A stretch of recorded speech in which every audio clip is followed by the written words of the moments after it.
Welcome to Storm Tracker, your eye on the storm of your Carolina Hurricanes, and your home for the best insight and analysis to keep you totally informed on what's happening with the Canes.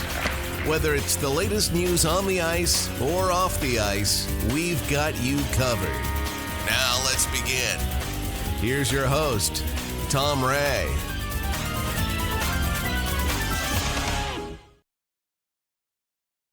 Well, Chicago Wolves have just come off a brutal month, going 3-3 with just 2 regulation wins over that period.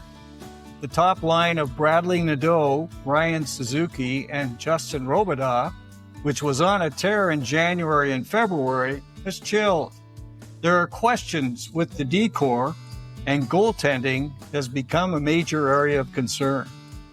Joining me to talk about the recent challenges of the Wolves and what to expect in the coming month, I'm delighted to welcome back in our Storm Tracker Chicago Wolves insider, Andrew Rinaldi. Hey, Andrew. How's it going, Tom? Well, it's going great. And, you know, some of these podcasts are fun. Some are not so much fun. And right now, of course, the situation with the Wolves is not particularly great. It's been a tough month for them. As I mentioned, 3-3 over the month. In fact, the last 10 games, they're 2-6-2. So not getting a lot better. They're still sitting in second place, in good shape. They're 6 points ahead of third place Texas in the Central. So that's good news. There's 9 games remaining. So I think they're in pretty good shape of holding that second place position. But what are you seeing? It's a combination of a couple of different factors. I wish I could just point in to just one, but I mean, I'll start off with the obvious in the fact that, you know, the Wolves have relied so much on their top guns to carry the load, especially offensively, but defensively as well. I'm talking about guys like Justin Robidas, right, Bradly Nadeau, the guys that we've mentioned 15 or 20 times every episode. It seems that we do this. And they've each missed a couple of games in this month. Robidas still out. Nadeau just came back. Right. And, you know, it's number one, it's going to throw your lines into a complete blender. Number two, it's going to put some guys who might not be quite so comfortable in these roles, kind of pushing in, seeing like, okay, what's going on? Who's going to step up? And Juuso Välimäki was another one. I was focused so much on the forwards that, oh, by the way, this guy who came in mid-season has been just a wonderful addition on the blue line and has had so much experience. He's been out too, and you're missing that cohesion. It messes around with your chemistry, and you can just feel it and in the lineup. It's hard for them to put 60 minutes together consistently. And I feel like instead of taking it to the game to their opponents, they're waiting for the game to come to them. And when I say that, I mean, you look at kind of some of the results that are going on. Blown leads. When there's been a couple of those in the game and the month, and it's, you know, it's very uncharacteristic of this squad, at least, you know, what I've seen earlier on in this season. And right. It's either, you know, you see some high scoring games where they're putting up some goals, but they can't keep them out of their net either. And then when the games become tight checking, the offense just seems to dry up, and it's just whatever can happen wrong has seemed to just kind of follow around with this team. The good news is that, like, I mean, I kind of sound all doom and gloom here, but these are all correctable issues. I feel like, you know, this is a team that we've seen since October that has played, you know, much. We've seen them time and time again play better hockey than they're capable of doing here in this month. So yeah, you're right. It's not quite so fun to report on it when they have 2 regulation wins over the course of this last month. I kind of feel like Julius Caesar had a better March than the Wolves had, but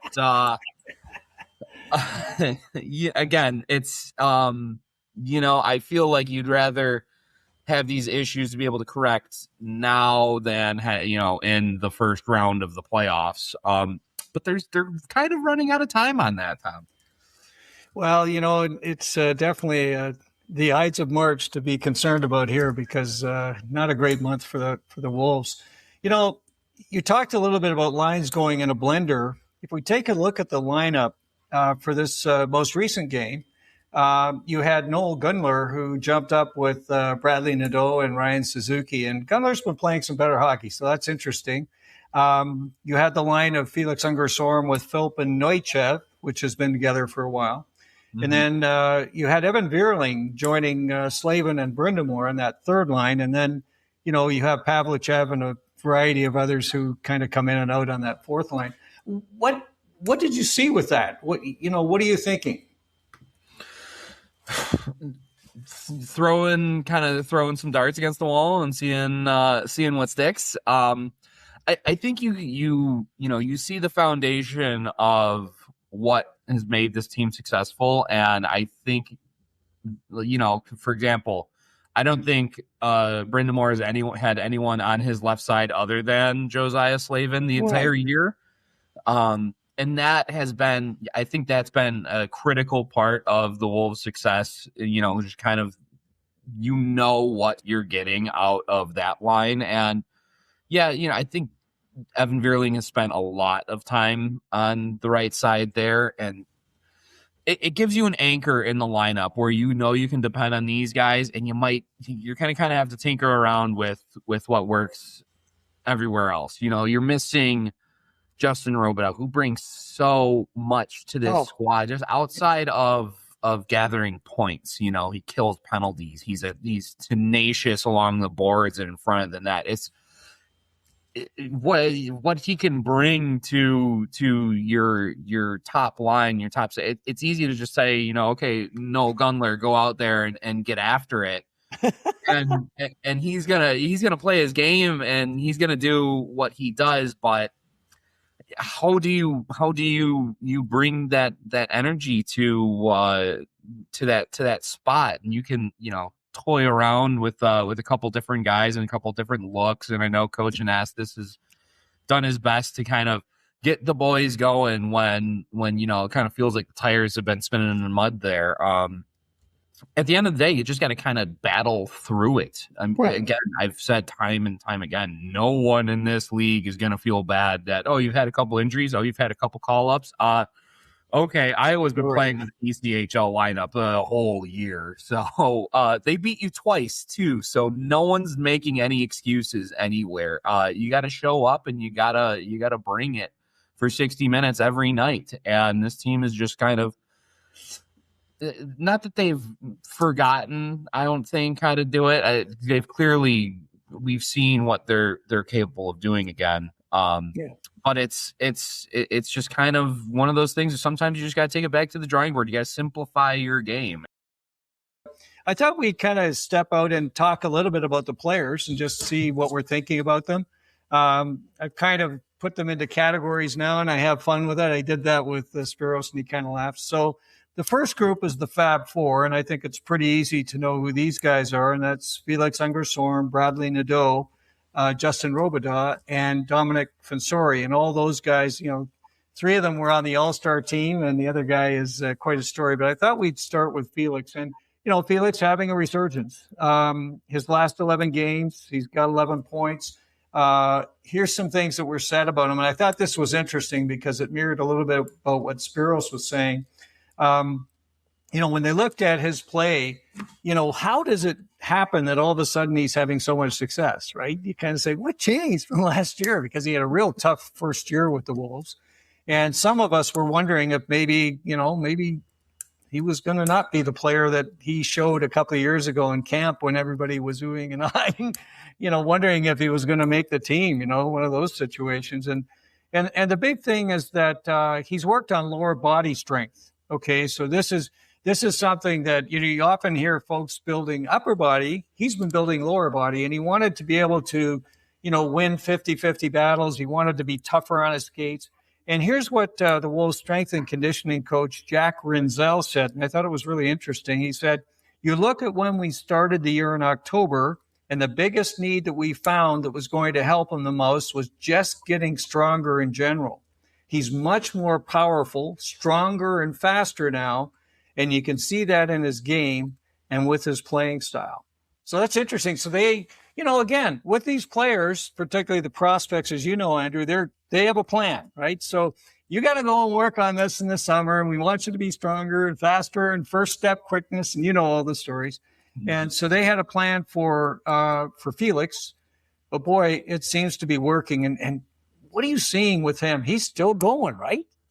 He's been getting stronger, I feel like, as the season's gone on, even with, I know he had like a couple hiccups on the score sheet a little earlier in the season, but it never really reflected on his play on the ice. And I know I said a big point of his improvement from last year was just kind of like having confidence in himself, I want to say, but I think hearing what the from that assessment from the strength and conditioning leading into that now him being more confident makes sense as a stronger player, stronger on the puck, stronger along the boards and in front of the net. And you see him being so much more active in those dirty areas where you get rewarded with points. And, last year was such a getting moved to center and kind of being taken out of his comfort zone.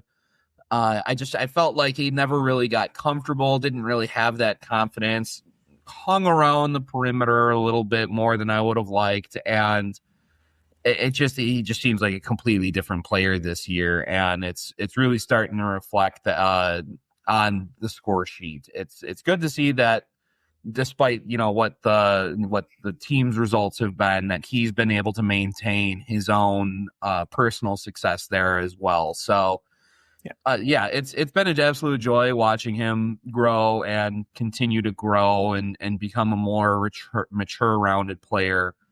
And he's like I said, he's just going to continue to get stronger as the year goes on. And I'm really interested to see kind of how, as we get into like these bigger stakes games at the end of the season into the playoffs, like, all right, like now the intensity is getting ramped up. What's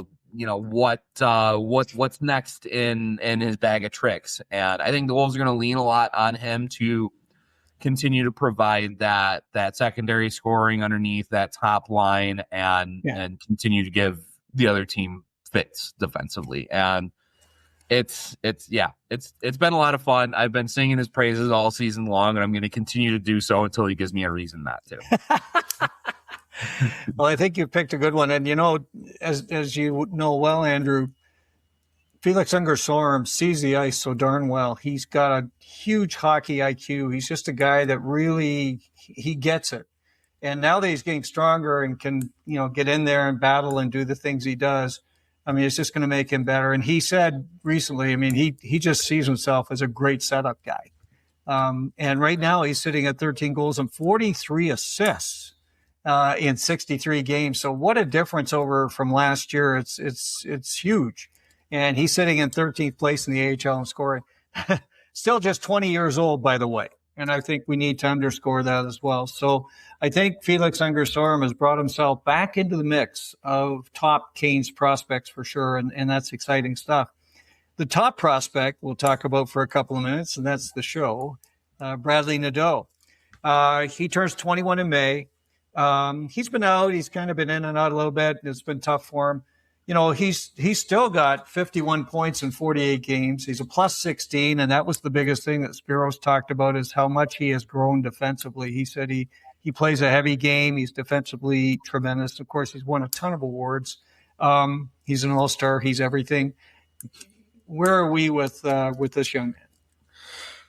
Well, I mean, I guess I'm just gonna have to repeat myself for anyone who hasn't been listening to the show beforehand, because I have just kept singing this kid's praises as well, and I want to highlight again that he is only 20 years old, over a point a game in absolutely grown men's league. I want to again emphasize that to anyone who might be at most knowledgeable of the AHL through like EA's NHL. This is not normal for a 20-year-old to be not just producing in the manner in which he does. Yeah, I think we all realize that he has an elite level shot and all of that. And, maybe the Wolves kind of try and force feed him a little too much in the power play, but when you have a cannon like that, you kind of have to. But Sure. his responsibility without the puck, I think, has been his biggest improvement this and just overall of this season. It's been clear that Carolina has communicated that message to him to of course you can shoot the puck. We want you to keep shooting the puck. Don't be afraid to shoot the puck. And he clearly isn't. But you want to take that next step, you gotta be active on the boards and the forecheck, and you got to make sure you back check and you cover your guy, and you know how to get when and how to get that puck out at the right time. And it's just those little details that separate a Marty Ferk who can just fire the puck and do not a whole lot else, and a guy who's going to stay around in the National League for 10 years or however long they deem it to be. So it's, I can sit here and talk about, wow, this guy's piling up so many goals, and he is, but I'll also continue to harp on the fact that he does so much more away from the puck than he did even last year. Even earlier in the season, that continues to prove that there's a reason why this organization has so much faith in him, didn't deal him at the trade deadline, and is hanging on to him because there's so much promise to contribute to and the very near future, I think. And Carolina's blessed to have a really talented lineup, because I think this kid, it can easily be a contributor tomorrow in the NHL. And it's again, I'm enjoying as much time as I can with him, because I don't think it's going to be a lot, but again, I think there's a point as these games get, more intense, as the stakes become higher, how he responds to adversity. And he missed a couple of games because it's March and the Wolves, and it was just his number got called. And amongst the walking wounded, he's come back. Looked okay, I would say. I think he's kind of still battling through that bit of an ailment, but I don't think there's anything super concerned to be with him. I think he's going to roll around kind of with the game that we've become familiar with and into the playoffs. And I hope Chicago, myself, Carolina, everyone is expecting him to be a major factor in the postseason rush. Of course, his line mate, who we talk about so much as well, that would be Justin Robidas. Again, he's had kind of some things lately, some injuries and some things that have held him back a little bit.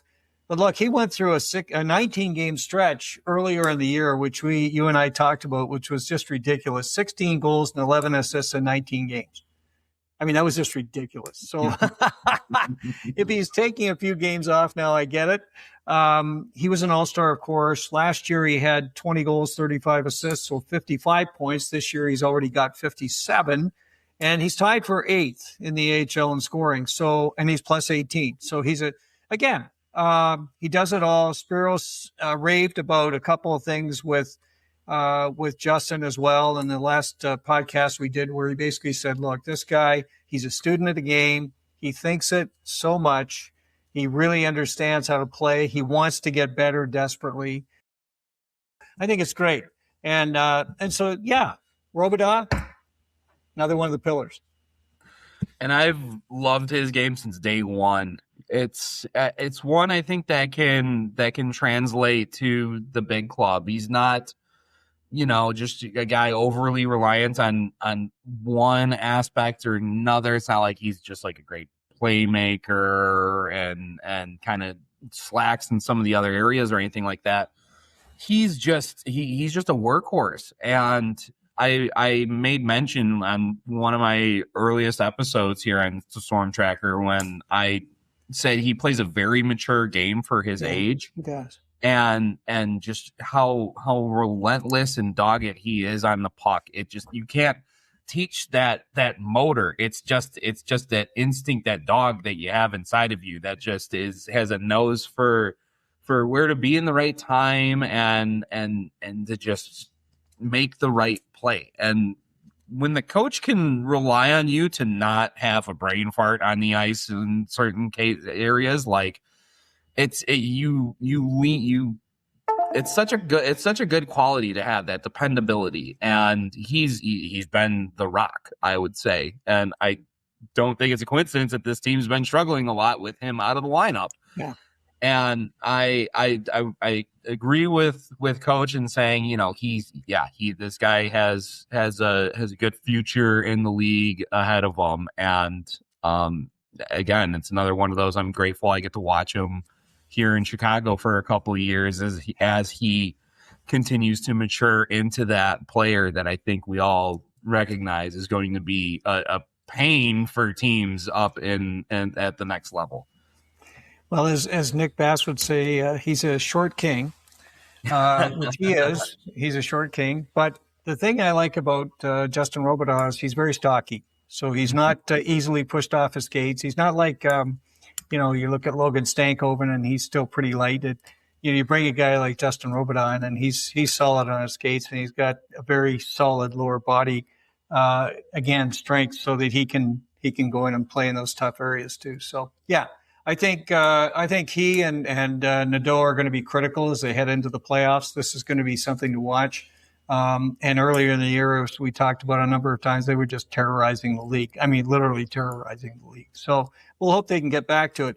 The final member of the Fab Four, just wanted to spend a minute on this guy. And the reason I wanted to bring him up is because of, I think, again, Spiros was very clear that, this guy's one of those guys you just count on. He does it all right. And that's Domenick Fensore. I'm a huge fan of Dom. And I've noticed lately Dom's role has kind of changed a little bit in that he's now, looks like he's mentoring Domenick Fensore. He's been teaming up with Domenick Fensore. We'll talk about him a little bit later. But I think that's a change because when Charles Alexis Legault was coming down, and we saw that for the first few games, these guys were paired together again. And they were outstanding last year, as you recall. But they've now split them up, and they've got Dom working with Fensore. So interesting. Yeah, and it's rolling right along, another kind of short king there. But what I love about Dom and what I love about Robidas is that there's such a difference between being small and playing small. Okay, yeah, these guys aren't gifted with some of the height of some other players in the league or in the world, but they don't play like their size. And Fensore, the best way I've been able to describe his style is that he's just a bulldog. And I've always loved what he could do with the puck and just the way that he can skate out and attack in transition. It's always added a great dynamic for this squad. But he's not like, and I mean this with the utmost respect, he's not like he's Lane Hudson who's kind of looking like he's got his legs shaking in front of the net. No, this guy is battling and fighting every shift out there. And I think Coach Anastas recognizes that. That's why he sticks him kind of with these younger guys to show him, here's how you want to play the game. If this is the right way to do it. Follow this guy, look at his habits, and try and mirror what he's doing. And he'll kind of set you on the path. I think clearly we saw Charles Alexis Legault kind of get his cup of coffee up there with the Canes. Yes. And Domenick Fensore, I think, is on that path to, at some point down the line, become a contributor up there as well. And it's all going to be, you got to find the right way to do it. And it's such an important part of development. I mean, to just, anyone, a lot of guys have the talent, but they don't have what it takes between the ears to make it into the show. And a guy like Dom is going to show you want to take that next step. Here's the blueprint. And it's clear that he's got the trusting and confidence of the coaching staff. He plays every imaginable role for this team, especially with Valimaki out. This guy is going to be your horse, and you can look at the lineup. You might be fooled to believe like, oh, he's on the third line, he's not going to be getting that much ice. No, he's out there for what seems like half the game sometimes, and he earned that all-star appearance this year, and he's been another guy where I feel like it's been a privilege to kind of watch him come through here with the Wolves and to follow along with his game. For sure. And he's a guy that I'm not sure there'll be a spot on the Canes for Dom. And I've said this before. I think he's a guy that can play in the NHL.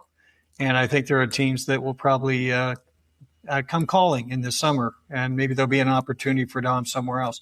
The thing about Dom that always, you have to think back to is, I mean, he had a very a distinguished college career. And, of course, he was a Hobey Baker nominee a couple of times. So he's a guy that certainly he was recognized back then as a player with a lot of skills. So great stuff on Dom. The reinforcements, I talked a little bit about them last month. There were a bunch of folks that came in, trying to shore things up. Carolina got involved in some of it, of course, and you had the Wolves also getting involved. I wanted to just mention a couple of the guys because I think they're significant or could be significant. One of them, of course, you have talked a lot about in the past, and that's Juuso Valimaki.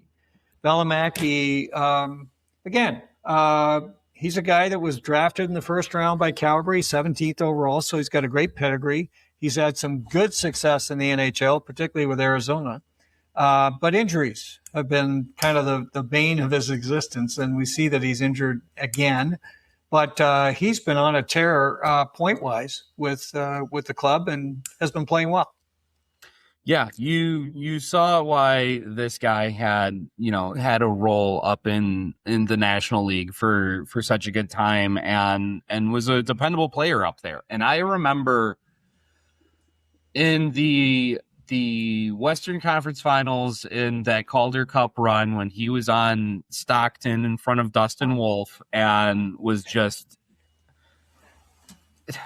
he was so frustrating on the forecheck because of his ability to get the puck and get it moving up before the forecheckers even could get a breath on him, and it just you could recognize kind of what the talent this guy brought almost immediately, and it was so exciting to get him, and he's been great here in Chicago and putting the points up and being a steady presence on the blue line.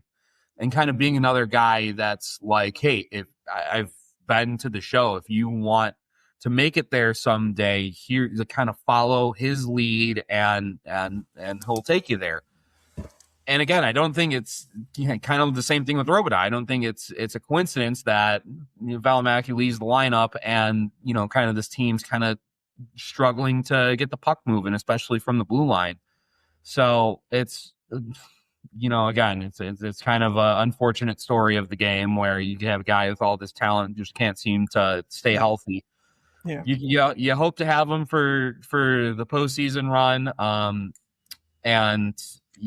but unfortunately, it's just kind of a wait and see thing. You know how the AHL loves to deal with injuries. I heard Jukka Jaska's coming back pretty soon. Wow, you're not serious? He is coming back? No, I'm not. Jeez. I'm alluding to. Before. They said he was close back in he's December? Close. All right, that's like 3 months ago. Yeah. And yes, here I'm looking. It was the end of December. I remember that well. I wrote it down. So for sure. Yeah. So, but you hope to have him back. I mean, you can't underscore his presence on that blue line. It's almost a cheat code. This guy with a ton of NHL experience down here in the American League, but Yeah. when he's healthy, you take what you can get. If no one else is feeling sorry for you, you don't feel sorry for them when you get to throw a guy like that out there. No, for sure. And he's a guy that, as you say, rightfully, when he's healthy, he can really play. And, he was on the Team Finland roster for the Four Nations last year, as we had talked about before. And so he's a guy recognized with a lot of talent. But again, it's some of those serious injuries he's had, and he had a couple of them in a row, which was not great. But hopefully he'll come back soon. Another guy I wanted to mention, because I just don't think he's quite getting it done the way that he possibly could, and that's surprising me, is Victor Neuchev. Corey Pronman of The Athletic said this about Neuchev. He said he doesn't have the stats and accolades of top prospects, but when you watch him, it's easy to see the NHL potential. He has great hands and shows great offensive creativity as a handler and passer, and Corey is one of the most knowledgeable in prospects, as you know. He's a guy that was drafted in the third round. Goodness, he played in the KHL full time as a 19-year-old, which is insane. It just doesn't happen with automobilists. Played 57 games. This year, he's just not getting it done. And I know when he had just recently joined the Wolves, and I was talking to Spiros, I mean, he had some high hopes for him, but he just doesn't seem to be getting it done. What's going on with Neuchev? I wish I could explain it, because you can see the flashes of talent there, and you feel like he's ready to blow up at any moment. And I don't know if he's just not comfortable in the system, or if it's just something. It has to be mental. That's the only way I can explain it, because the guy's got all the tools to make it happen. And whether it's again, he's homesick, or there could be a million different reasons for. There can be a million different reasons for it. But when I saw the stats and I saw he was, when I was looking at what he was doing in Rochester, I was like, okay, he doesn't seem like he was getting all that ice. He has a chance to maybe, get some second power play time, find a way to, especially with the injuries, find a way to hit the score sheet. And it just, I can say some guys can have the tools, but it's tough to put it together, and I think it just becomes, now you don't have the confidence in yourself you're gripping the stick a little too tightly, and you're overthinking every single little play and every little detail in your game, when you just need to simplify it. Like, yeah, you have the talent here. That's what got you into the league and got you into this moment and in the lineup. So stop thinking so much about it, and just get out and do what got you here. Because the moment you try changing your game up, and the moment you try being a player that you're not, you're going to you fall so far behind everyone else that you're just going to kind of become an afterthought. Not that I think that of Victor Neuchev. I think he's got what it takes to be an X factor on this team. And that's what I was so excited about when they traded Gavin Bayreuther away for him. Yes. But it just hasn't quite worked out for either party yet. Yeah, and it was interesting because they made some moves. You talked about the blender a little bit. Evan Vierling and Nikita Pavlichev had patrolled those spots alongside Felix Unger Sorum for quite a while, and formed a good troika. I thought they were pretty darn effective. But when Neuchev came in, and then they got Noah Philp, who came down from the Canes, they had a couple of guys that were kind of a little bit more, maybe upward potential, higher potential in terms of what they could deliver. And certainly Philp had played some NHL time, and Neuchev was, a guy that should be playing on an offensive line, a second line type player. That's his pedigree. So you really kind of were excited to see, hey, and one thing I said to Spiros, I said, man, this puts you in a great situation because now you got 2 second liners in Pavlichev and Vierling who you can drop to the fourth line. Not bad. So it's kind of an interesting story, but Philip hasn't set the world on fire, and I think Neuchev is also struggling a little bit. So we'll have to keep an eye on those guys and see what they do. I'd like to see some action from that line. I think it's kind of like the Hurricanes situation. There's so many mirrors to the teams. It's amazing. They need some secondary scoring on the Wolves, and that line has to deliver some of it. So you've got a guy that can lead it in Felix Unger Sorum, and the other 2 guys have got to help as well. Okay, let's move on to a group I call the Unsung Heroes. And I wanted to really highlight one guy because, boy, oh boy, he's just been incredible. His last 16 games, he scored 7 goals. He's a defenseman, which is kind of interesting. And he just was awarded the Breslin Unsung Hero Award by the team, and that's, of course, Ronan Seeley. Seeley's one of those guys, you don't hear much about him. He's behind, you mentioned 4 or 5 other defensemen, and then Seeley's name pops in. But he has really taken his game to another level this year and really shown it. And the one thing I've always liked about Ronan, and I've seen him in the prospect showcases and development camps and so on, this guy can skate. And he plays a smart game, and he was a big offensive guy in junior. And we're seeing some of that right now. Still just 23 years old. Man, Ronan Seeley.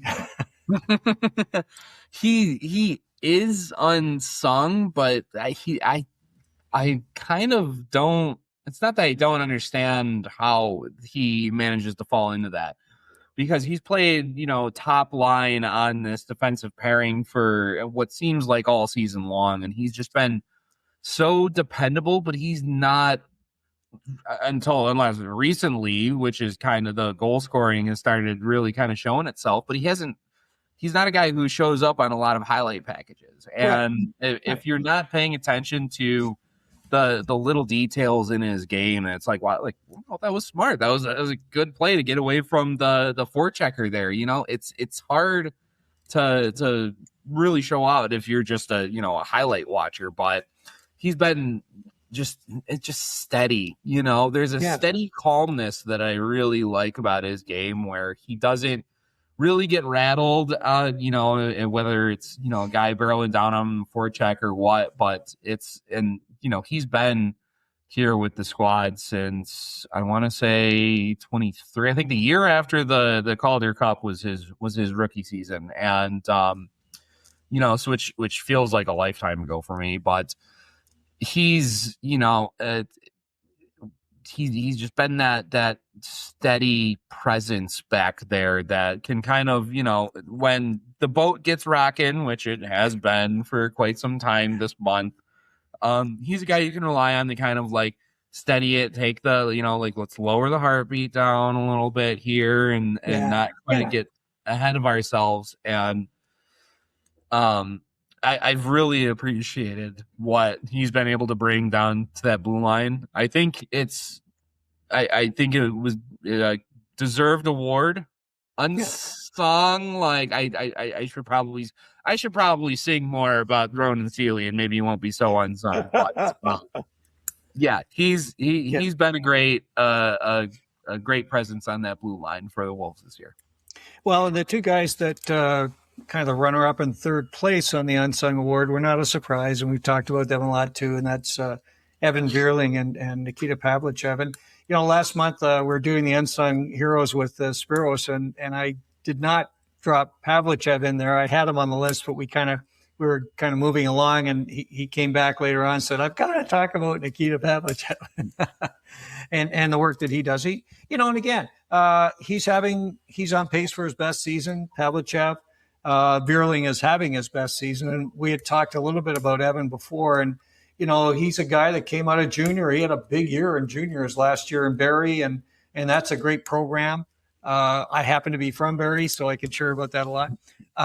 But he's another one. And so those 2 guys, they're going to get it done for you. They're on the 4th line or 3rd line, whatever you need. They can move up and down the lineup, which is great. And I think whatever, credit that they're getting or attention, notice, whatever you want to call it, I think is well deserved. So we'll keep an eye on those guys. I did want to mention Noel Gunler just for a minute here, and he's kind of on that second tier. I put him in the unsung hero side because he's been doing some great work lately. Kind of a bit of news that came out on Noel recently. He is going to head to Djurgårdens next year in the SHL, so he's going to go back to Sweden. He's 24 years old. Look, he'll be 25 next year. He's not going to be playing for the Hurricanes. So, I mean, you understand he's going to go back. He's going to get a pretty good deal, apparently, and he's going to have a key role for Djurgården, which is kind of cool. Again, second-round pick, 6'2", 180 pounds. He was a guy that when they drafted him, the sky was the limit. A great natural goal scorer, could do it all. He's just never quite taken it to that next level. Yeah, every time I've made an instance saying some guys have talent, but then just can't seem to put it together, there should be an image of Noel Gunler kind of like right above my head. And I remember he came over from Sweden the year of the Calder Cup and was part of that run. He even had some time on Vasily Ponomarev's wing where I thought like, woo, this is going to be a spicy combination for the next little while. And I just never could really put it all together. He would have a couple game streak where he looks like it's like, okay, here's the coming out party. And then for the next 10 games, you might as well have not just been a jersey kind of hanging out there out on the ice. And I can't really just again. It's some guys. It's all mental. You know, he's had the tools to be a solid player in this league and even to make an appearance in the next one. And it's beyond my explanation at this point. You know, he's had opportunity after opportunity to take over and make a name for himself and been passed up on the depth chart here and there and just kind of hung around, contribute a little bit here and there, but never took the game over kind of quite as we kind of were all hoping in Carolina and in Chicago. So, you know, I wish for the best for him, maybe getting back home to Sweden. He'll kind of, it'll be easier. It'll be easier for him. You're around friends and family, and it's a culture you're familiar with, and you know you get to play the game you love. I certainly am jealous of him to do that. So it's it's been a fun couple of years with him. Would have loved to see him a little more, but I wish him all the best. Yeah, I think that's about right. And you know, I'm like you. At different times I thought, boy, he's going to break out, and he shows some of that excellent offensive capability he has. But it's the consistency, which I think is the big key. And you know, again, good for him. He's got a nice future ahead, and he's playing hard right now. So he's a consummate pro, and that's all you can ask. Moving on to young studs, you know, we've talked about these guys before. Domenick Fensore, of course, getting more playing time. He's coming along nicely. He's just 20 years old. Gleb Trikozov scored the other day, which was kind of nice. And you mentioned he got in a little bit of a skirmish, so he's been doing his thing.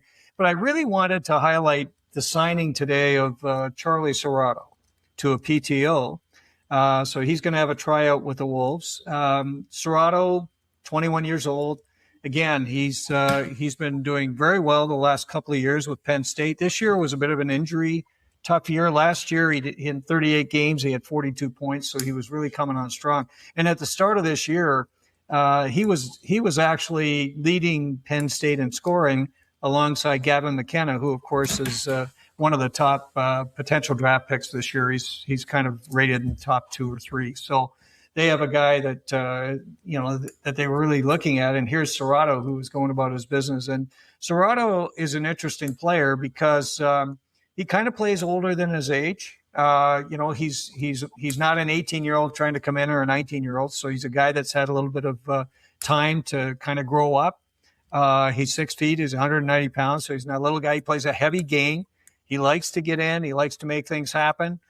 He's a buzzsaw. He's all over the place on the ice. So I guess the interesting thing is, where do we see Charlie Serrato with the Wolves? It sounds like you were just describing Justin Robidas there for a second.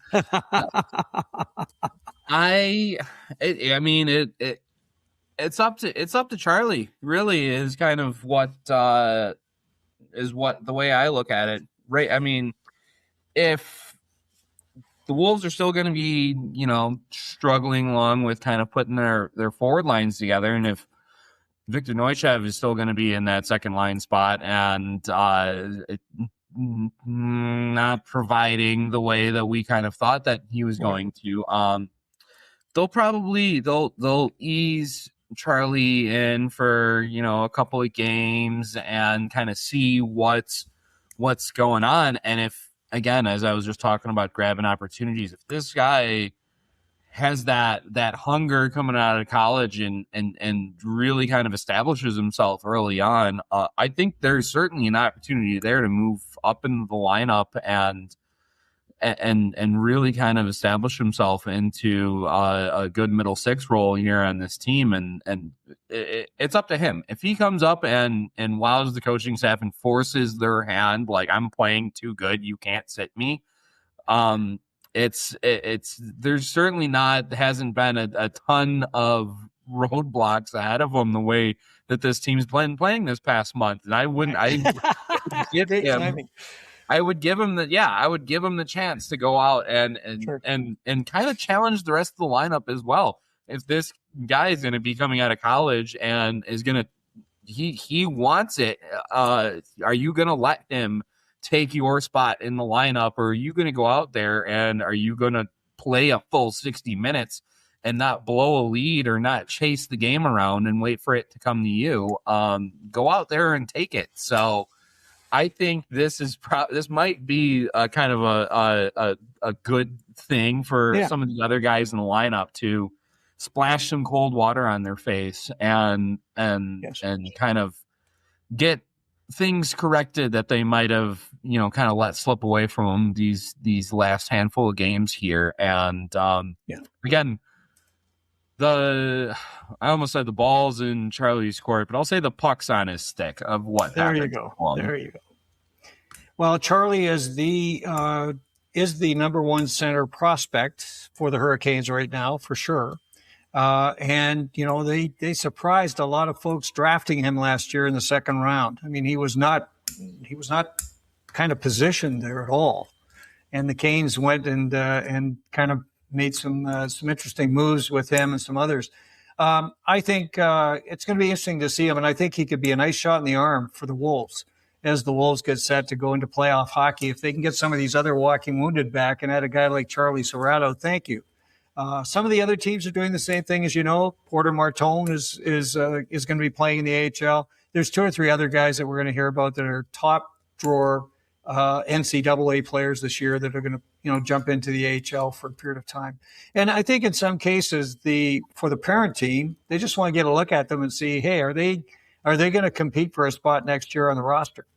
And if so, they should sign them to a deal and all that stuff that goes on. And remember 2 or 3 years ago, they had all the guys signed. They had Nadeau and of course Morrow and some other guys that all signed at the same time, and they took them all to Raleigh. And next thing you know, they were playing hockey, which is kind of fun. So yeah, we'll see what happens with Serrato. I've talked with Nick Bass a lot about Charlie this year. Obviously, he's one of the top prospects for the Canes. So exciting to see him showing his wares over here in Chicago. Great. And we'll talk about him, I'm sure, next month. Wrapping up the player side just quickly. Don't want to spend a lot of time on this, but the goaltending, I mentioned it off the top, has kind of been a train wreck lately, particularly Amir Miftakov. And, Miftakov started the season kind of tough. He had a really tough training camp with the Hurricanes. He was beat up in some games. Found his game for a while, but seems to be a little bit off the rails right now. Caden Primo, he's still got respectable numbers, but he hasn't been as sharp lately. A quick word on the goaltending. Oh, Miftakov is just the Russian roller coaster here at this point. It's, I feel like, unfortunately, It feels like when his play goes as the other goaltender goes, right? So at the beginning of the season, Primo got claimed on waivers and he was up in Toronto. So Miftakov was kind of shoved into the number one role, and he just didn't respond well. I mean, let's call a spade a spade. Yeah. And as soon as Primo comes back, it kind of like calmed him down. Okay, he doesn't have the weight of the world on his shoulders and everything. And he looked like a more calm goalie, kind of wasn't really swimming out there quite so much as we saw earlier on.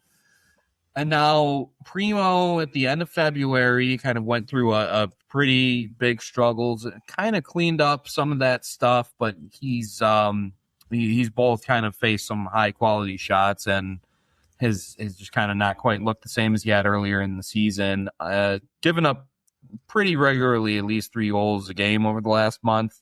Wow. And Miftakov has responded by giving up about an average of 5 goals a game over the last month. I don't think he's won since the Valentine's Day almost, if my memory serves me right. Oh, yeah. Oh, no. Sorry. The day after Valentine's Day. That was his last win. You got a bit of a cushion here over Texas, and the team's kind of not really playing great to begin with. I would almost see, Ruslan Azaev has had a handful of games at the beginning of the season last year. He's another guy who was thrust into a role who, he's very raw and young and wasn't really ready for, but performed admirably, at times. I would almost give him an opportunity for a couple of games at this point just to see, like, because if something, the hockey gods forbid were to happen to Primo, is this the guy who's gonna lead the team out? I know it's just a backup goalie and there's only 9 games left in the season, but I think we can this guy is like Chernobyl levels of nuclear at this point, and I would at least get the kid in for a couple of games and see what you got. And if not, okay, it can't get much worse than it has been for Miftakov here in this one. So Primo has a bit of a better record in terms of just kind of his, number one, he's been showing out a little more even with the last month of kind of horrors. His record has been better than what he's shown. And just based on his body of work here in the league, you kind of figured that this guy's gonna bring it. He's gonna bring it every night, whether win, loss, or whatever. But it's tough to see Miftakov out there and it's demoralizing for the team because you gotta score at least 5 if you want a chance, and it's. Well, it's you have a goalie that's not confident in the crease. The team in front, these guys know. These guys, they're in practice in the locker room and they're spending all this time together. Like, they know when the guy's not confident. They know, and he knows when they're like, oh, here we go again. And these guys are professionals, but you feel that energy and you feed off of it. And when a guy is not coming with that dog in him every single night, it resonates on the team. So that's why I kind of would throw maybe a little bit of young blood in there to maybe again, same thing with Serrato. Shot in the arm. Like, okay, if this isn't working, like what is gonna work? And I again, this, for all the doom and gloom, this team's in second place, and it's not like we should be throwing out solutions to try and save the season. Again, this is the backup goaltending position that we're talking about here. But I think that, one, it would go a long way towards, the young goaltender's confidence that's down there in Greensboro. Okay, we know that you're probably going to be up here in Chicago a little bit. Let's see what you got and see how much you've grown since the last time you've been up here. For the rest of the team, all right, this guy, here's a young goaltender, and we're kind of putting him in your care. You show up for him. This guy's going to come out here and battle. You better battle for him. Otherwise, you're going to be on the bench. Just kind of shaking it up a little bit, not, rocking the boat, but maybe kind of changing the rudder direction a little bit. Again, I know there's, just a handful of games left in the season and playoffs are coming up and everything, but you're in second place. You're going to be seeing the Texas Stars more than likely. It's not set in stone, but more than likely you're going to be seeing these guys. They're going to be coming for you. So you got to find ways to get these guys ready to battle and game every night. I don't think that they're going to miss 2 more starts of Amir Miftakov the rest of the season, or 3, or however many I have to be subject to seeing for the rest of the season. Now, a wild card, you could see Pyotr Kochetkov in for a game or 2 if they want to get him conditioning.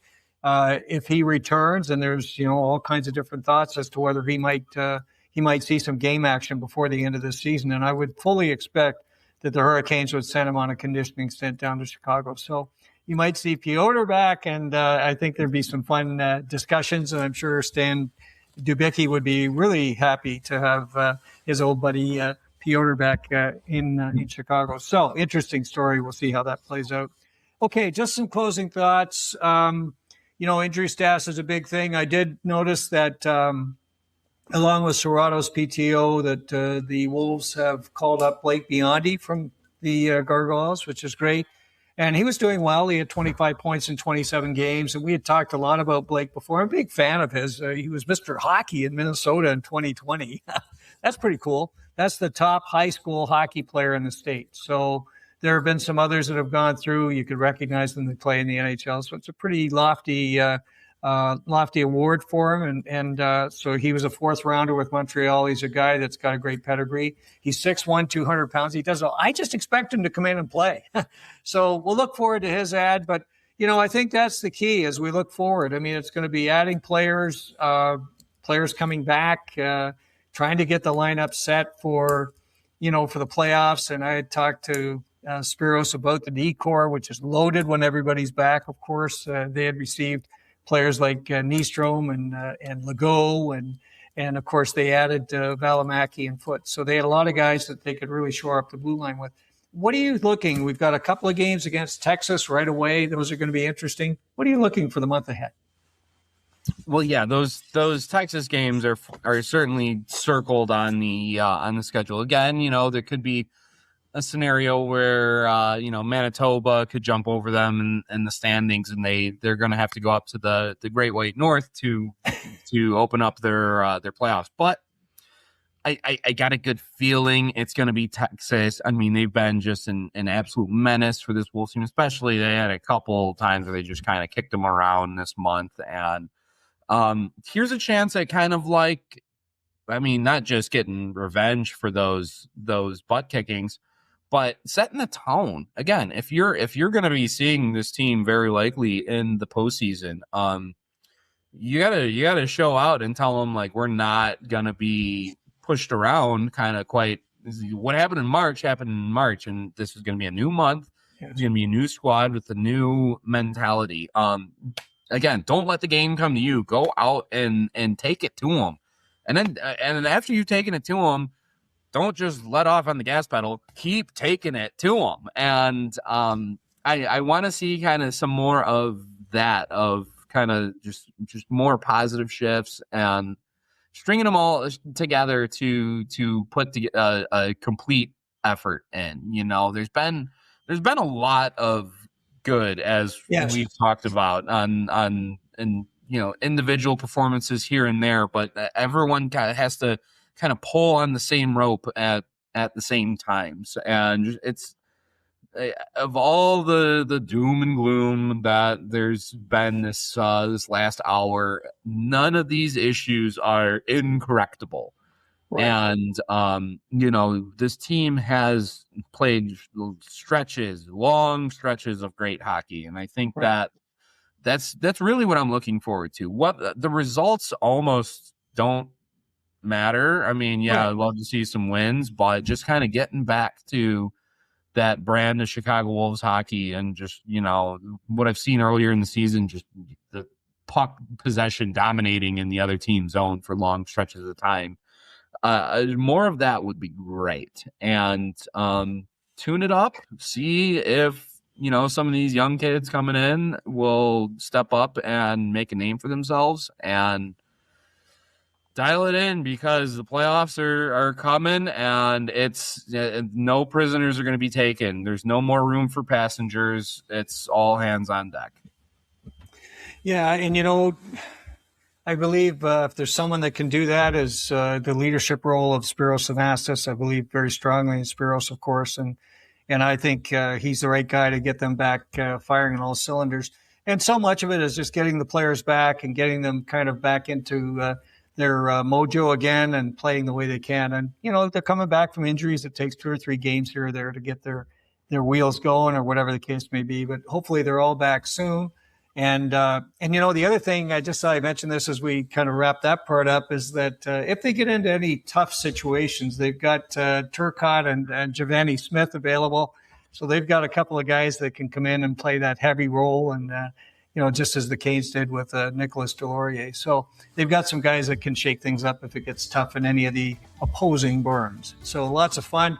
And, of course, we'll be back next month to talk about the start of the playoffs. We hope it's a long run for the Wolves. And, of course, some of the young players and what they're going to be doing here as they come in and join this run for the Wolves. So, as always, Andrew, great information. It's tremendous to hear about all the great things happening with the Wolves. For those of you who've been watching or listening, thanks for spending time with Andrew and I. It's great fun talking Chicago Wolves for sure. If you like this episode, please press the like button. If you have any questions or comments, put those in the comment section as well. And of course, if you want to be alerted of future episodes of Storm Tracker, please press the subscribe button and the bell, and we'll alert you just as soon as they're available. As always, Andrew and I are delighted you spent time with us, and we look forward to getting together with you real soon right here on Storm Tracker.